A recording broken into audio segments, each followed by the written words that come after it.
জোর ধরি সোনপুর কলেজକୁ ସରକାରୀ ମାନ୍ୟତା ଦାବି ଦସ୍ତଖତ ଅଭିଯାନ ଅନୁଷ୍ଠିତ।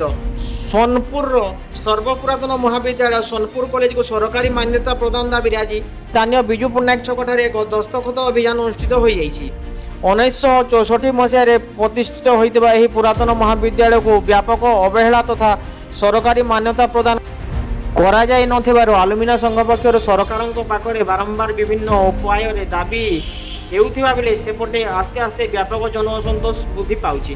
ଆଜି ସୋନପୁର କଲେଜର 1969 ମସିହା ଛାତ୍ର ମଧୁସୂଦନ ମିଶ୍ର, ସତ୍ୟନାରାୟଣ ମିଶ୍ର, କଲ୍ୟାଣ ପାଣିଙ୍କ ସହିତ ପୁରାତନ ଛାତ୍ର ସଂଘର ସଭାପତି ଡକ୍ଟର ପ୍ରଫୁଲ୍ଲ କୁମାର ରଥ ଏହାକୁ ଶୁଭାରମ୍ଭ କରିଥିଲେ।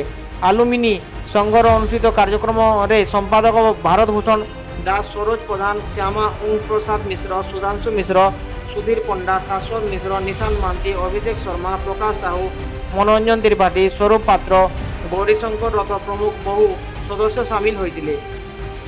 ସଂଘ ପକ୍ଷରୁ କୁହାଯାଇଛି ଯେ ନୂତନ ଭାବରେ ପ୍ରତିଷ୍ଠିତ କଲେଜ ସରକାରୀ ମାନ୍ୟତା ପାଇ ସାରିଥିବା ବେଳେ ପୁରାତନ ସୋନପୁର କଲେଜକୁ ଅଣଦେଖା କରାଯାଉଛି। କଲେଜକୁ ସରକାରୀ ମାନ୍ୟତା ପାଇଁ ଯାହା ପଦକ୍ଷେପ ନେବାକୁ ପଡ଼େ, ଆଗକୁ ସଂଘ ପକ୍ଷରୁ ଆନ୍ଦୋଳନାତ୍ମକ ପନ୍ଥା ମଧ୍ୟ ଗ୍ରହଣ କରାଯିବା ପାଇଁ ଏହି ଅବସରରେ ବିଭିନ୍ନ ଛାତ୍ର ନେତା ପ୍ରକାଶ କରିଛନ୍ତି। ଦସ୍ତଖତ ଅଭିଯାନ ଦିନ 11ଟାରୁ ଆରମ୍ଭ ହୋଇ ରାତ୍ର 9ଟା ପର୍ଯ୍ୟନ୍ତ ହୋଇଥିବା ବେଳେ ହଜାର ହଜାର ସଂଖ୍ୟାରେ ଜନସାଧାରଣ ସ୍ୱଇଚ୍ଛାରେ ଦସ୍ତଖତ କରିଥିଲେ। ଏହି ଅବସରରେ ବିଜୁ ପଟ୍ଟନାୟକ ଛକ ଠାରେ ସନ୍ଧ୍ୟା 7ଟା ବେଳେ ଏକ କୁଇଜ୍ ପ୍ରତିଯୋଗିତା ଅନୁଷ୍ଠିତ ହୋଇଥିଲା।